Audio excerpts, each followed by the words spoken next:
central feature of diagrams.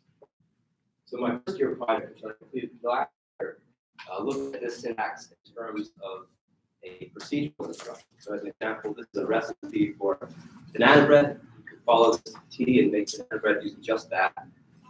So the participants didn't exactly make banana bread. They had a very artificial computer game-like task where they had to combine different ingredients together, break ingredients apart according to the set of instructions. And the general observation is that when the instructions are conveyed using this diagram, there's a lot of facilitation. So there's a lot of short review times as a marker of faster processing, more efficient processing of instructions. That was the general observation of the first year project. It didn't really tease apart the underlying causes as to why this facilitation problem occurs. That's the purpose of this project. So we have three different research questions. Our first has to do with the two-dimensional distribution of information within the instruction. So you have two different formats here. Your list of text is like your generic cookbook instruction. Just go down the list and check off each item as you go. And then the array text is, as you can see, it's more of a two-dimensional dispersion of the information. And there's also arrows delineating the hierarchical nature of this task. So the critical manipulation is this 2D distribution of information. And the expectation is that comparing the two, we should see a shorter view time for the two-dimensional distributed array text. There's a couple of reasons why we should expect that. One of those is known as the incidental encoding of location. So back in the 1970s, this is a pretty well-studied topic. But the general idea is that if you're reading a book, maybe you're reading an article, and you say, okay, I want to backtrack a few pages because there you mentioned some statistic. And I don't remember what page it was on, but I do remember that it was on the top right corner of this, of some particular page. So you flip through pages looking for this information. But you're only looking at the top right corner of each page. You know that's where it is. So even though that spatial information is completely irrelevant, you still encode it, you still recall it. So that's why we expect that this array text should show facilitation. Our second research question is comparing the pathway diagram to the array text. So in this case, we're actually controlling the spatial distribution of the information.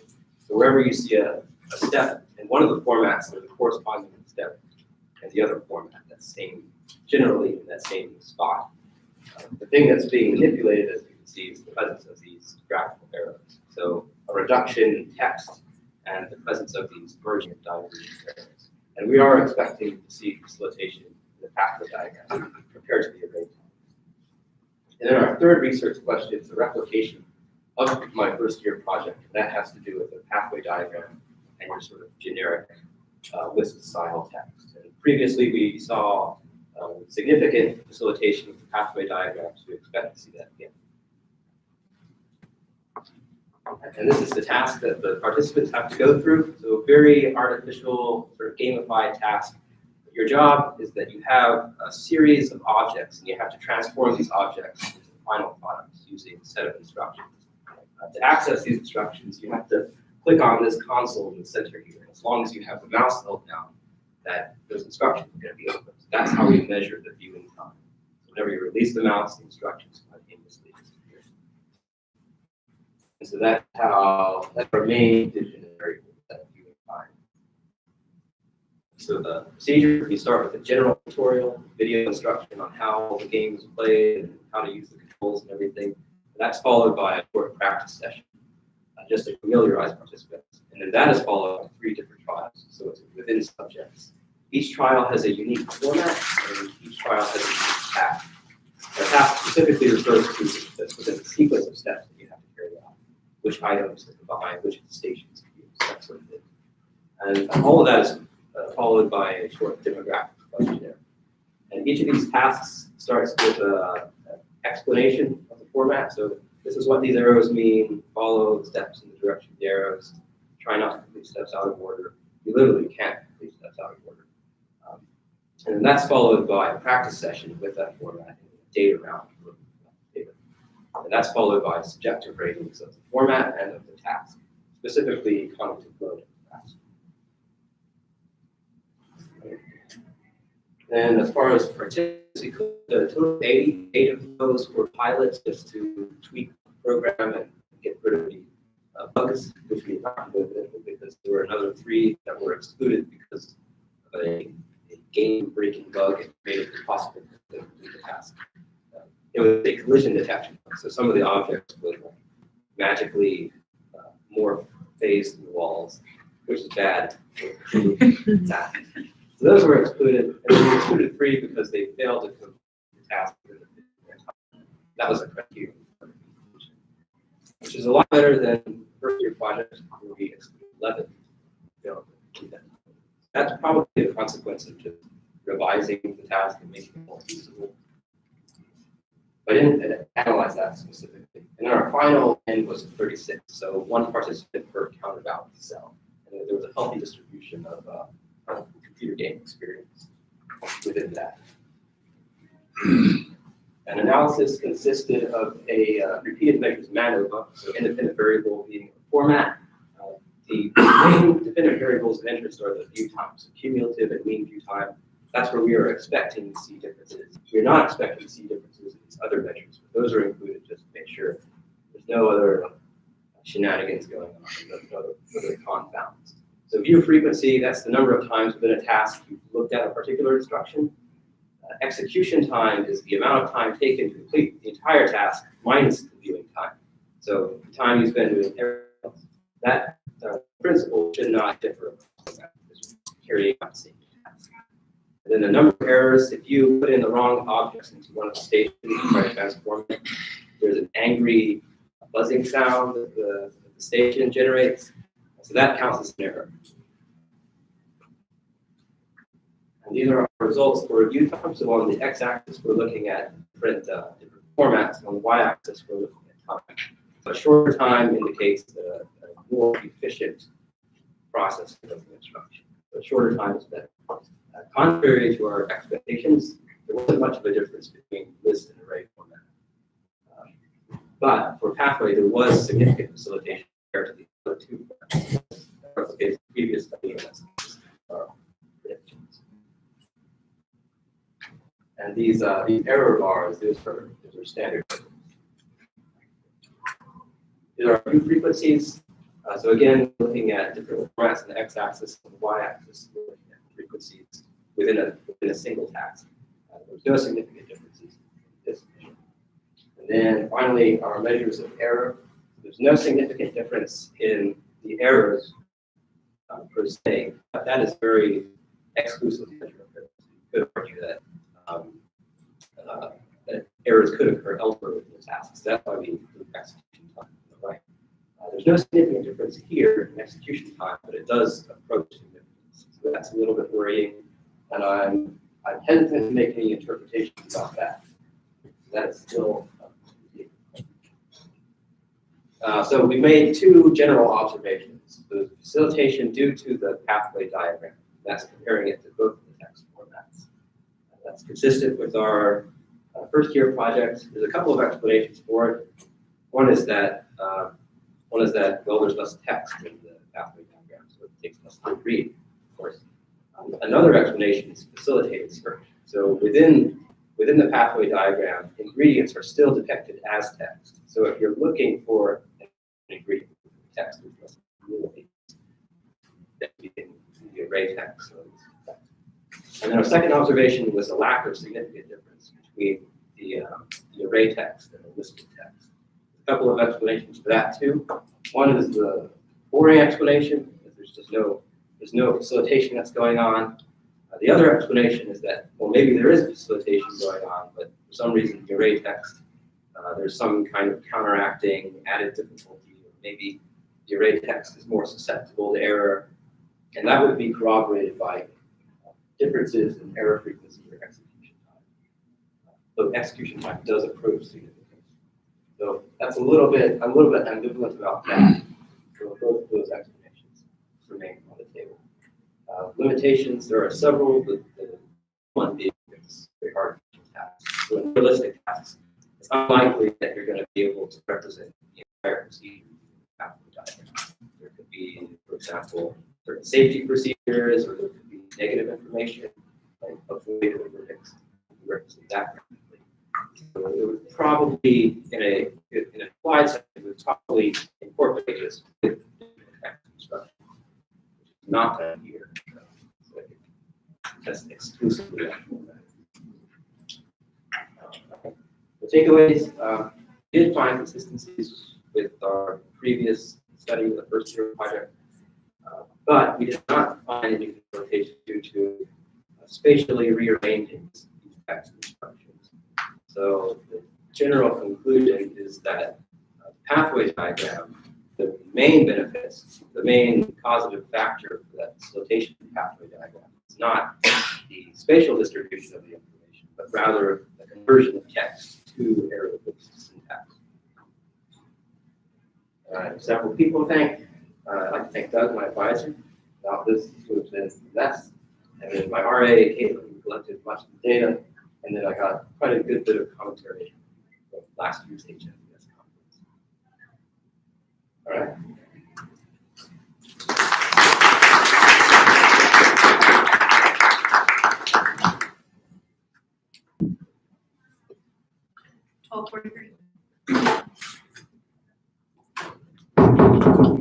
So I have a question about the execution time. Do you think of any other reasons why it might differ, other than just chance? I think, let's see. And not that we did, I don't want to make it about that small hill, but. So if we compare, so execution time was higher, marginally higher in the array format. If we compare that array format to the other format, here, see if I can zoom in on this. But does execution time include reading time, or is it just? It excludes that. Yeah, so it's just after you read it, you go do it? And Yeah. So a plausible explanation might be if execution time is higher in one format, maybe that format was misleading or telling the person to do something else.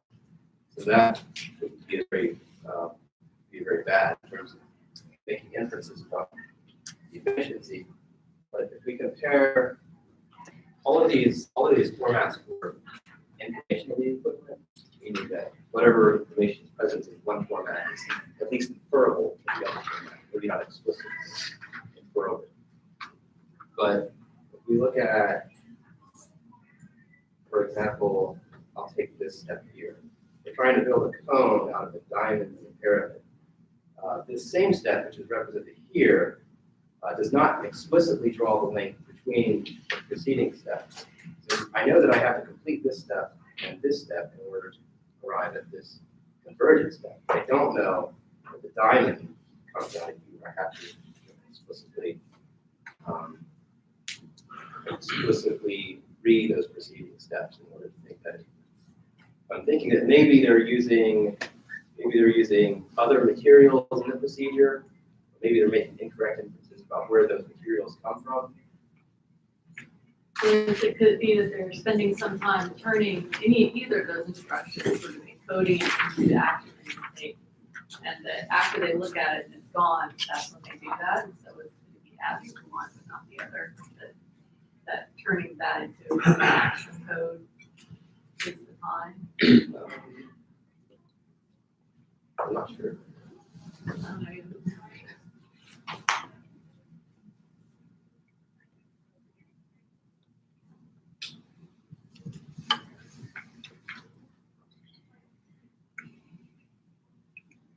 Can you go back to the slide with the where you had the limitation listed? Because I feel like at that part, then you start talking about where you might go for teasing apart different explanations. Is that right? I got it. So that part. Can you get the part at the limitations? Yeah. So I'll start with the lack of significant differences between the array text and visual text. What I would like to do is do some further data analysis that might explain whether or not this lack of effect is because of a genuine lack of effect or if it's because of something else that's going on. The one thing I could do is analyze the view time according to each step. So it's a 15-step task. I could say this task took this much view time, this task took this much And that, in that way, I could maybe use a part of whether we're particular tasks that were selectively more difficult. Gotcha. One thing I would like to do, I think that would help explain which of those two explanations is the better one.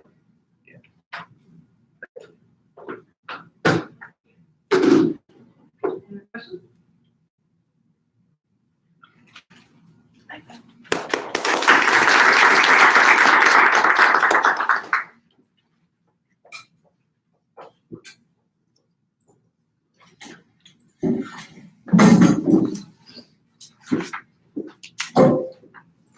Who had the extras for? Are there extra review sheets? Yes. He's very good. Can you just pass the bunch down?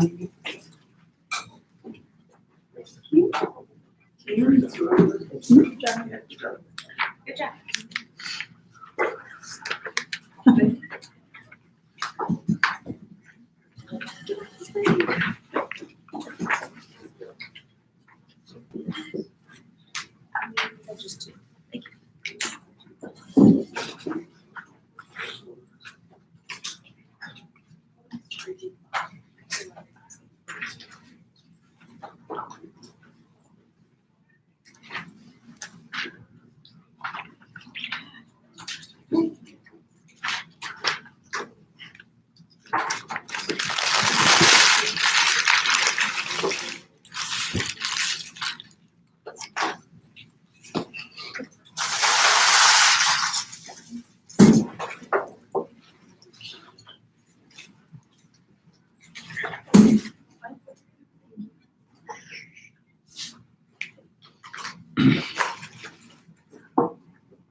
Wait, okay. Okay, so my name's Blake. Today I'm talking about the influence of mind wandering and intentional blindness, basically on driving. So brief overview of what we're about, outlines of the literature, the background of what mind wandering is, how we're talking about it, same with intentional blindness and how we believe those concepts are related, and how that leads to the current study, talk about some preliminary findings, and then future directions for the study. So that's what we're doing. So first topic we're talking about is mind wandering. So mind wandering is basically any time that thoughts are directed internally or directed onto anything that's task unrelated. So task unrelated thoughts is another term or TUTS. And research has found that mind wandering is a really common occurrence. Almost some studies have even showed up to 50% of thoughts are basically mind wandering thoughts. It's a very prevalent thing, especially in routines that are habitual or very simple. Things that the individual is very comfortable with, such as driving on familiar routes. So you guys have probably all been driving and not really remember how you got to where you were. So that's an example of mind wandering during driving. And so research has shown that basically mind wandering impairs driving performance, specifically increases crash risk. So that's one of the number one things that has been shown during crashes was the individual reported being in a state of mind wandering when their crash occurred, or so not focusing on the task of driving or whatever it may be. Additionally, individuals during states of mind wandering tend to reduce car following distance, which is not very good because at the same time they also have worsened response or braking events and like that. So they increases crash risk, reduces following distance to a vehicle, and also shows degraded speed control. So basically, they just tend to speed. People speed very much, and you see a lot more erratic speed. Speed control during states of mind wandering. And additionally, they've shown that people show reduced oculomotor scanning. So they tend to scan the environment less during states of mind wandering. We'll kind of come back to that, talking about sort of how we're theoretically relating this to attentional blindness. But that's a key point I'm going to talk about, is that during states of mind wandering, people tend to show attentional narrowing, and additionally show reduced environmental oculomotor scanning. So why is this the case? So one theoretical rationale we'll talk about, and the one we're kind of using here, is this attentional decoupling hypothesis. So essentially during states of mind wandering, attention is decoupled from the external environment. which then reduces perception, so subsequent processing or encoding of anything relevant from the task. So anytime somebody is mind wandering or tasks or showing task unrelated thoughts, they have this attentional decoupling. Attentional resources are dedicated to something other than the task, so that would be internally in this situation. And that reduces perception of, and then obviously encoding of environmental stimuli. And so yeah, and so that additionally, like I talked about, narrows oculomotor environmental scanning. Go back to that attentional narrowing and just scanning. They tend to scan the environment less. So kind of moving that into inattentional blindness, that's sort of how we're starting to operationalize this with inattentional blindness. So if you're not familiar, broadly, inattentional blindness is defined as sort of the failure to notice any visible stimuli in the environment with anytime attention is engaged on another task. So you've probably all seen the dancing gorilla or the gorilla with the ball passes video. That's one of the prime examples of inattentional blindness. So that video is really popular because it's entertaining, but also the task is to look at the ball passes and count how many same colored shirts pass the ball. Then a gorilla walks through, you don't see it because attention is engaged in another task. So again, that's all fun, good and well, but then you apply it to sort of driving and couple in all the things we talked about here, it can become sort of a very dangerous phenomenon that occurs during driving. And there's research has shown that inattentional blindness can have really detrimental effects on driving, which kind of makes sense. If you don't encode something to a level in the environment, you miss it, and you don't encode it to a level of process it, and then respond to it. You know, if a deer jumps in front of your car, the lead vehicle brakes, you miss a cone or something, and you hit it, it can have really bad effects for driving. Additionally, individuals show during state of attentional blindness reduced memory for presented stimuli. They've done that with studies where it's billboard signs, anything in the environment, people show reduced memory for things that were presented in the environment. But going back to this again, it's essentially attention engaged on another task. They don't encode and process it, even though they did see it within the visual environment. So with that is sort of how we're relating mind wandering and attentional blindness. And in the research, there's very little limited examination of this specific process to see if mind wandering and attentional blindness are related. And more directly, if during states of mind wandering, individuals tend to show high rates of attentional blindness. And then just in general processing of external visual information. And I already kind of mentioned some of the important safety critical implications of this. So that's mind wandering and attentional blindness. That's sort of how we're operating things together. So moving to the current study, why we're doing this, what are we looking for? So our research question is, does mind wandering lead to an increased inattentional blindness during driving? So we hypothesized that during states of mind wandering, we're going to see decreased fixations and durations to overhead signage, decreased encoding of the signage that was presented, even when fixated. So going back to sort of how inattentional blindness is traditionally talked about. Additionally, poor performance on a recognition task. So I'll talk about that during the methods, but poor performance on recognition tasks during states of mind wandering compared to individuals that were on task or the individuals on task. So that's the current study, and that's what we're looking for.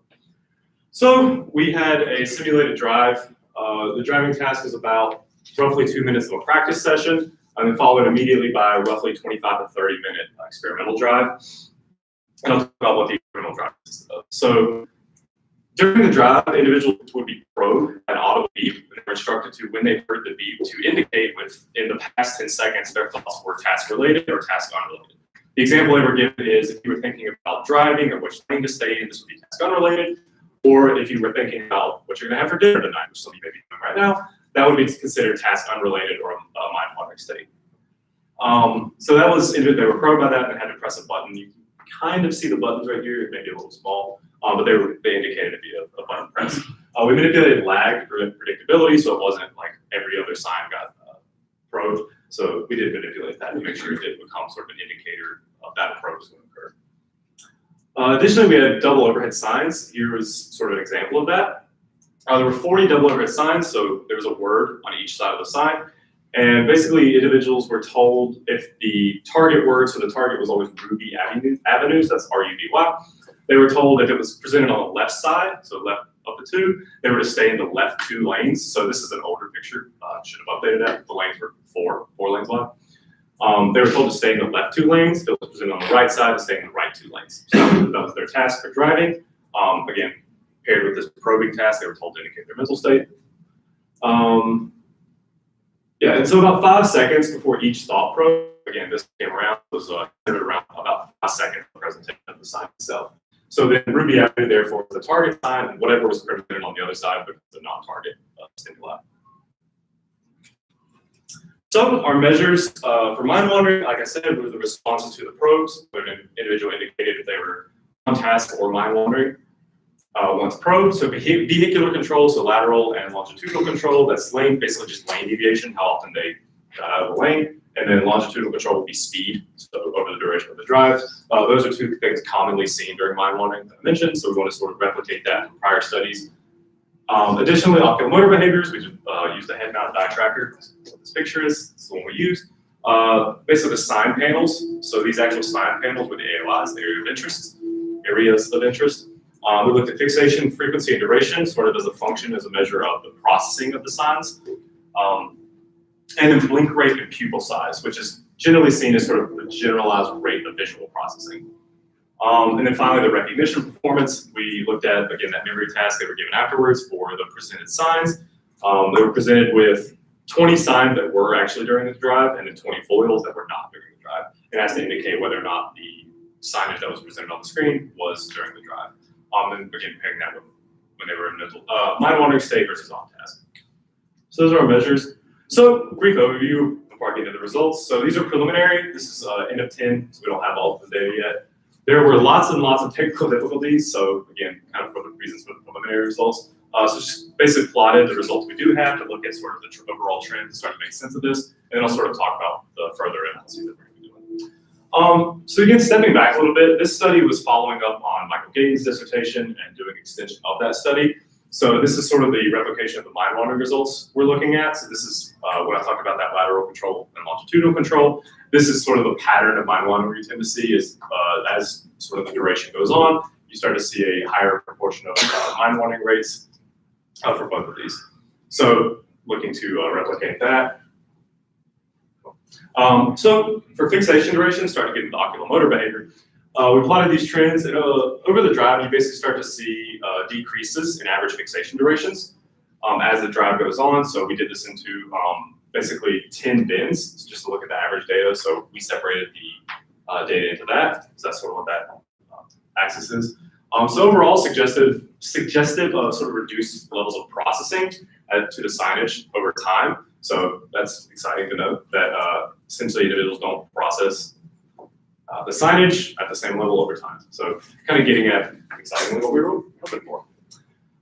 This is blink duration. So I talked about earlier. Not really sure what to make of this. If you have any thoughts to this, I'd be very willing to hear them. So yeah, not really sure what that is. Yeah, 7 and 8 aren't really any different from the rest of them, so I have no idea what happened there. So we're going to do some more robust look at overall blink rate, not just duration. So we may start to look at that, elucidate some trends, maybe make sense of this, maybe show more interpretable data at that point.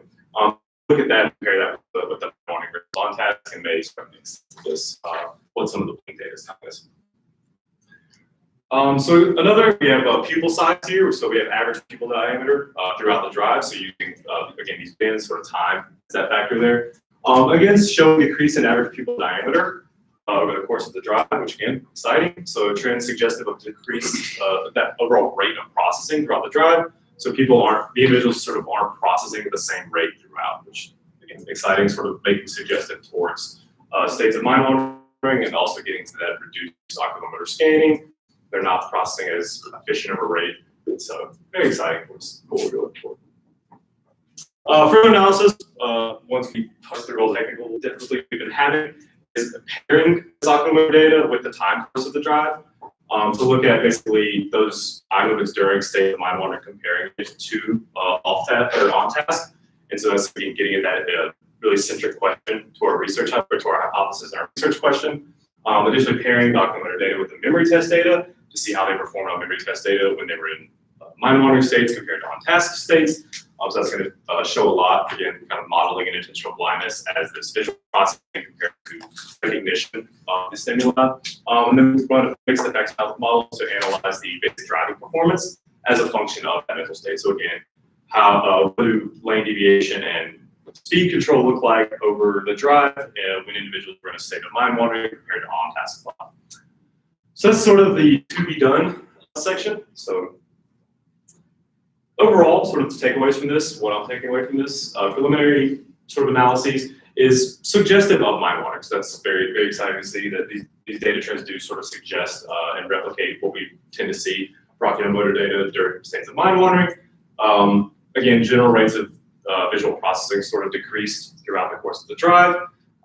Tentatively, very tentatively going to say, suggesting that mind wandering may have some relationship here to inattentional blindness, and hoping to see that during states of mind wandering may lead to this increased inattentional blindness. And again, further analysis will start to elucidate that, looking at sort of all this in the lens of during a mental state of mind wandering compared to on task. What does the data show about inattentional blindness, and how are these two concepts related during the drive?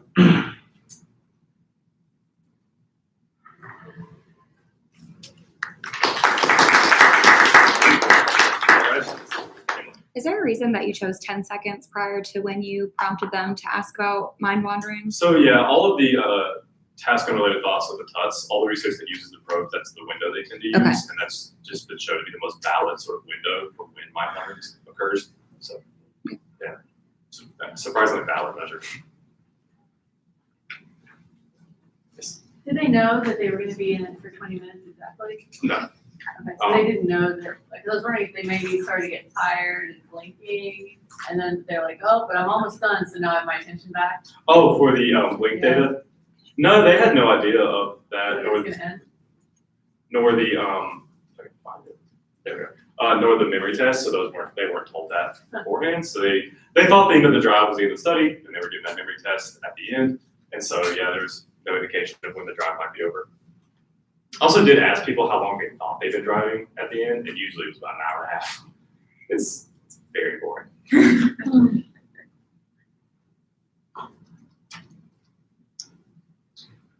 Another question. Did you give them time in the room with the simulator to have they accommodate to the light levels before starting your pupil diameter measure? So the practice drive was before that. So the data was only collected from the experimental drive. So we get during practice drive. A couple minutes? Yeah, the practice drive was about 2 minutes, roughly. So When you're centering the glasses as well, it's already in a dark environment. yeah, yeah, everything's calibrated in the environment in which like the lighting and all of the same. So does that answer your question? Did you measure anything else about the oculomotor scanning? It sounded like you're using the fixation time as like a way to infer Yeah. that, but did you like track, how many Yeah. different places they fixated or anything? Yeah, so we do have that data. We're going to do some basically visual mapping to see sort of the pattern of scanning throughout, as well as again pairing that with the course of the drive. So that has to be basically manually coded, which I don't have right now. And so yeah, we do have that, and that'll start to get at sort of the environmental scanning piece. I think going along with the earlier question, the people lab data output does give you a heat map of Mhm. vision variation Yeah. on the screen, so it'll be nice to see how that works. Yeah. I don't think I've seen that yet, Same way. the heat map. output. Yeah, I haven't had a chance to look at that yet, but they'll kind of start to get at that as well as doing sort of visual mapping with sort of scanning throughout the drive. That'll be fun to look at.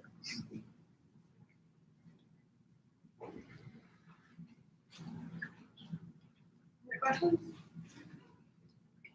Any questions? Your overall time was 13:34, by the way. Yeah, but then if you want to talk.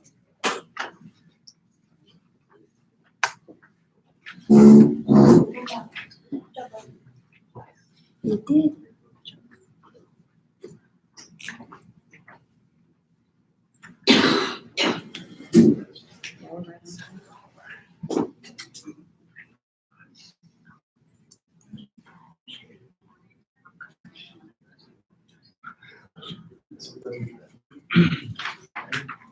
More sheets. Okay, fine. Good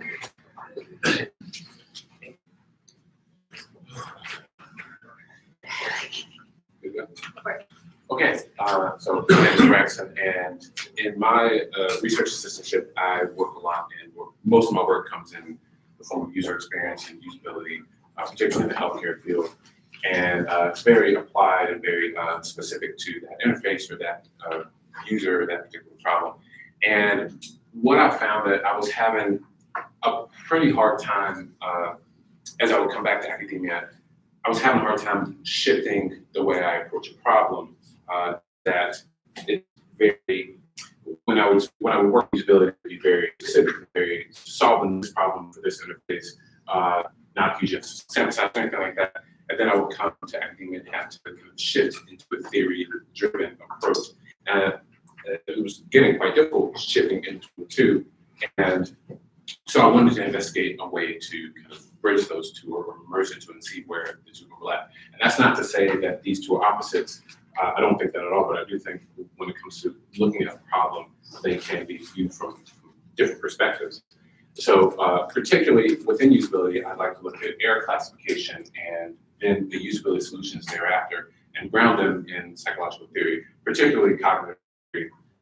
And some existing tools that do that now, one, risk evaluations, and two, task analyses. Both of these kind of get at theory, but it's still very applied. In task analyses, you kind of, some that I've seen measure, if you're weighting to perceptual load or cognitive load, but don't necessarily get into the constructs or the processes underneath that, and that's what I'm looking to do. So like I said, I am most of my work is in the healthcare field, and particularly health IT, which is just another way to say electronic health record. Electronic health record is basically, you can imagine it's being on a tablet. It's geared towards increasing patient quality care. I view it as a specialized cognitive aid for physicians or for healthcare professionals. It can include checklists or clinical decision support. And the FDA regulates the testing on EHRs as they're going to be used in patient care, very specifically on how often, how much, and the type of testing, but not necessarily how they should be designed. And how the workflows should be organized as screen flows. And so, really quickly, this is one particular EHR, and I should say that sometimes in the medical field, companies can be very particular about their screenshots. And so I only have, we're going to look at two, but I only have screenshots. I'm only allowed to use one, and very limited ones at that. So I'll do my best to paint the correct picture. But this is what will be a landing screen of an EHR. All of your patients are listed as a physician. All your patients are listed here is general information about your practice. And this is a look inside of your patient, well, inside your patient as a chart. And just to give a heads up about the clinical decision support. So this is what is called a CDS, clinical decision support. It's basically alerting the physicians, interrupting their workflow to alert them that that particular patient has not had a colonoscopy yet, and they are over 50. So just that sort of influence that the design can have. Really brief overview of what EHRs are capable of, what they're used for. 3 distinct sections or properties. One is record keeping. So do I have an accurate representation of the patient in this chart? So I can say anything that's in this chart is also in or has been placed in this patient. The second is clinical decision making. So after I have that representation, that accurate picture of the patient, now I can make decisions, clinical decisions based on how to best improve the safety of the patient or the health of the patient, and then treatment execution. So now that I know what to do, executing the decision, whether it's ordering prescriptions or ordering particular labs. So we start very high at listing the medications and the allergens and the problems that the patient has, all the way down to prescribing the medication to solve that problem in the fashion that we decided for this clinical decision making. For our presentation today, we're going to focus on medication list in the record keeping area. So this is what it kind of looks like. A medication reconciliation task is, in practice, that would look like the patient coming into the physician's practice and then the physician asking, okay, what medications are you taking? What have you stopped taking? Do you still take this? And they would respond with more often than not incomplete information. Oh, I was taking this thing called naproxen. I'm not sure, but it was a red pill and it kind of made me feel sleepy or whatever. So you have this incomplete information that they're then taking and creating an accurate list. So pretty much in 4 different task components. One, navigation. So how do we navigate to the patient, the correct patient? The second is add drug. So if you tell me that you're taking a drug, I need to now add that to your chart. Remove a drug. If you tell me that you're not taking that anymore, how do I get rid of that? And then review a comprehensive list after it's been reconciled and sign off on it as your acting physician. And this would be what the final product looks like for the reconciliation task. Up here, we have the active medications, inactive medications, and this list, the lengths of these lists would vary based off what they're taking, but this is kind of what it looked like. A clear snapshot of the medications that the patient is either taking or stop taking.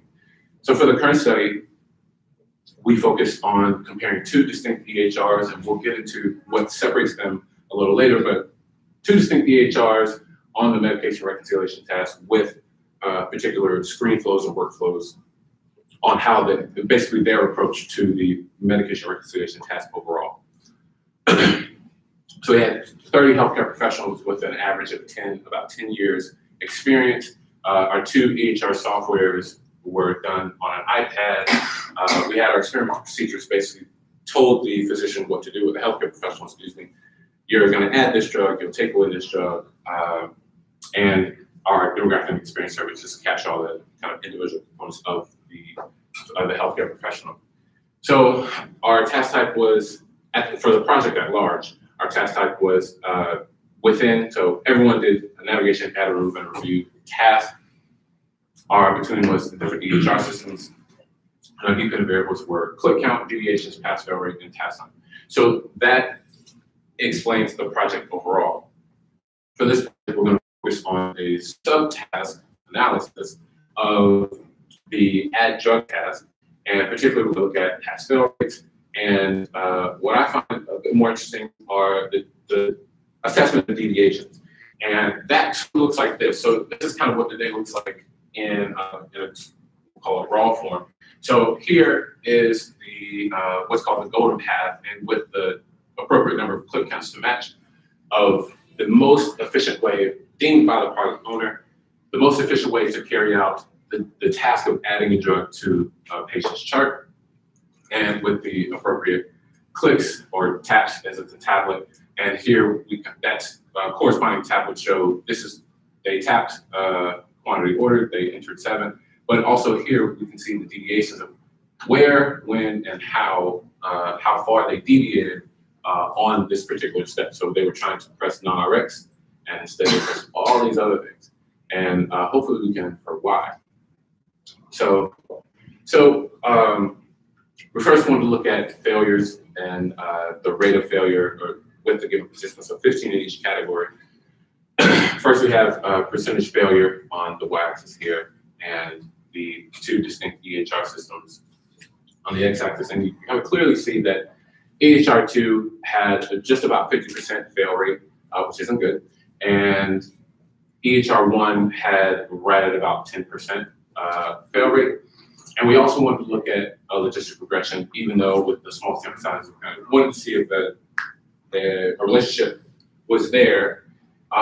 We did find a significant difference of fit, basically saying that our model with the predictor of EHR type in it was significantly different from no model with no predictors involved. Also furthering that, our odds ratio showed a significant negative association with the higher, negative being a higher number of EHR, and this was coded 1 and 2. So with EHR2, there was a significantly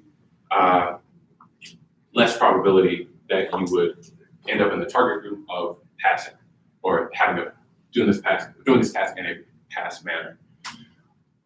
So that was a quantitative section. Now move to the deviations and look at the qualitative section. This is where we move from usability and specific to theory-based and more general. I should say that everything until this point was encapsulated in what would be called a summative test in usability. It's meaningful use summative testing in human factors usability testing. So we did what is called cognitive function analysis, and basically we had a set of applicable, set of relevant cognitive processes and constructs that would apply to the task overall, measure them with kind of highlighted where they would show up and how they would show up the task in general with no interface attached. Then again with interface 1 and how that load changed, and interface 2, how that load changed. So we compare kind of all three, interface 1 and 2 to with no interface at all, so just the task in general.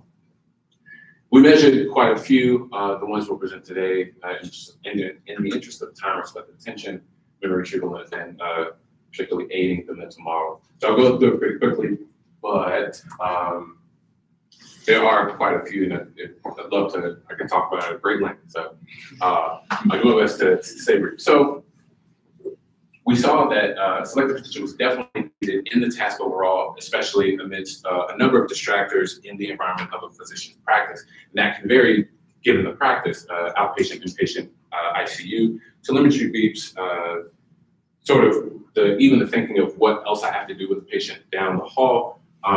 So we saw that selective attention was mitigated through one of the EHRs, EHR1, and what we call the selection specificity function. And all that really means is as I type, as a physician, as I type into the EHR to find the drug that my patient has just told me they started taking, this list will grow shorter, and I would only be left with either the correct answer or one of two options that would match that. It's sort of, you see this in Google searches as well. EHR2 did not do this, as it left the list to be in its total form, and so I would then have to parse through the list and find the correct matching drug. This is also found in the progressive entry feature, which is, I think, a bit more interesting. We can kind of show it here, where basically the system would highlight and dim certain areas that go in kind of a logical progression of how I would enter the drug and what subsequent information I would need to enter about the drug after the drug, after I selected that particular drug. So it will go from duration to frequency to status or dosage. So it kind of takes me through that process instead of me searching for the next step and clicking on the right place. The next was memory retrieval, particularly recognition versus recall retrieval. And this, you kind of see this a few places. One of them we'll highlight here is about generating correct information versus recognizing correct information. So after I enter a drug, once again, that subsequent information about dosage and frequency and all those descriptors about a certain medication. For EHR2, I would need to, a keypad would appear, and I would need to enter the appropriate amounts or generate the appropriate frequency. Once again, this is becoming a process with incomplete information from the patient or from the outside source. So I'm adding a sort of clinical judgment to that.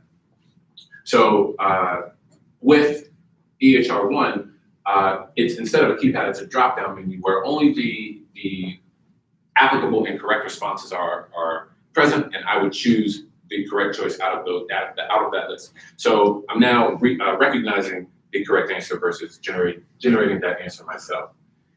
Last one is aiding the mental model. I think this was the most interesting. So in the task overall, after introducing any EHR, you're kind of aiding the mental model at a basic level. You're at the very least adding in the terms and adding in the structure of what is included in whether it's the nomenclature or the processes, other similar processes that happen with a medication reconciliation task. So I am seeing parts of the mental model come together, but I'm not necessarily seeing that being ordered. And so the progressive entry function, we can see how it starts to order the framework of the mental model for me instead of me having to remember which goes where and build that myself. Also, there was a mismatch in nomenclature and the information architecture. So here is where the task begins for adding a drug. And after I tap new, two options show up, that one being non-RX, one being other. The correct answer is non-RX to move forward. And we found that there was quite a rate of error, particularly responsible from non-RX being non-meaningful. And possibly, this was a quote, lead quotes actually from some of the physicians. And so there was a clear mismatch in the expected nomenclature and what was, Time's up. okay, it's my life. So basically, I know that was a lot of information very quickly, but the whole point was building building a template to integrate fundamental cognitive theory in usability practice. And so if we can break down about the demands of the task and how that is mediated within the interface, we can hopefully map error to cognitive process and cognitive process to solution, and therefore creating a generalizable set of guidelines to solve problems in EHRs.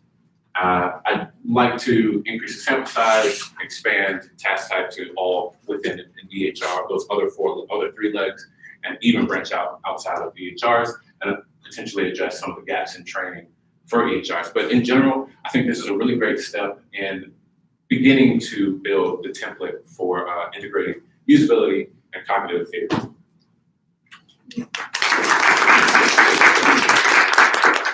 I've already gone over. I don't want to keep you for much. Sorry. Any questions? I had to speak through that pretty quickly.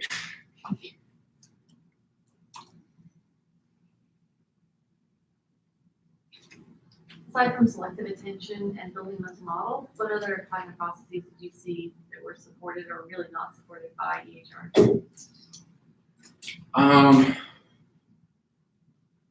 Not supported. I'll start with supported first. Declarative knowledge definitely was supported. There's quite a bit that I would have to generate myself. With doing the task with no EHR present and similar to aiding the mental model, those pieces are appearing for me. And so I wouldn't have to generate the lack of or the matching incomplete information for a drug, or quite frankly for a patient. And so if I know, and similar also, this kind of gets into situational awareness as well. I know that if this patient has diabetes or has I would know that, or have to be aware that there are matching drugs to solve that problem. But if I'm getting the other way around with a drug, I think that I'm convinced to, but I think that would be really hard to know with what drug each ailment that would be associated with it. But the system kind of does that for me. One of the systems, and we kind of see that reflected in the error rate.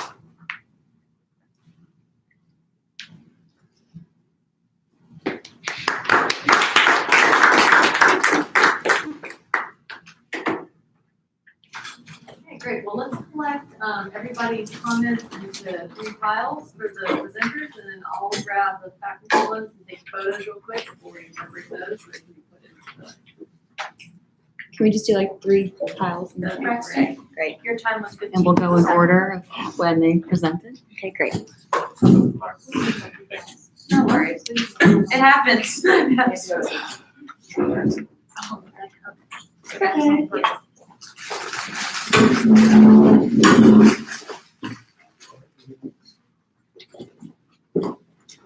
Okay.